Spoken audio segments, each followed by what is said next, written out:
یہ لوگوں کون مقتل سے سراپا خندزن آیا جو اس انداز سے باندھے ہوئے سر۔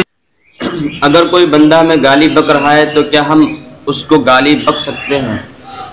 یہ ایک عجیب سوال آیا ہے۔ اگر کوئی بندہ ہمیں گالی بک رہا ہے تو کیا اس کو گالی بک سکتے ہیں؟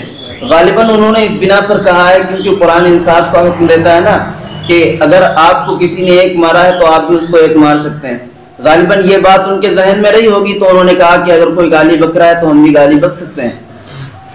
وہ ایک شاعر نے ایک شعر کہا ہے، وہ گالی بھی مجھے دے دے تو سن کر ضبط کرتا ہوں، وہ گالی بھی مجھے دے دے تو سن کر ضبط کرتا ہوں، میرے دشمن سمجھتے ہیں مجھے غصہ نہیں آتا، اور میرے گھر کے بڑے اکثر مجھے یہ درس دیتے ہیں کہ کتا کاٹ بھی لے تو اسے کاٹا نہیں جاتا۔ بھائی اگر کتا آپ کو کاٹ لے گا تو کیا آپ اس کو کاٹ لیں گے؟ نہیں کاٹیں گے نا۔ اور دوسری بات، اگر وہ آدمی اپنی زبان کو گندا کر رہا ہے تو آپ بھی اپنی زبان گندا کریں گے۔ اس کا شمار بد تہذیب بے سلیقہ لوگوں میں ہے تو کیا آپ اپنا شمار بھی اسی فہرست میں کروانا چاہیں گے؟ اور سب سے بڑی بات یہ اللہ کے نبی نے فرمایا کہ جو آدمی گالم گلوچ کرتا ہے، اذا خاصم فجر، جب کسی سے بات چیت ہو جائے تو فوراً لڑائی جھگڑے میں گالی بکنے لگے، یہ منافقت کی علامت ہے۔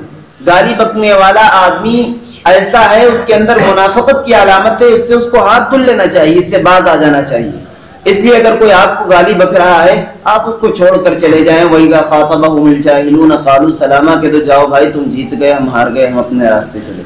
گالیاں نہ بکیں، اس کے علاوہ دیگر کوئی اور سا راستہ اختیار کریں۔ یہ لوگوں کون مقتل سے سراپا خندزن آیا جو اس انداز سے باندھے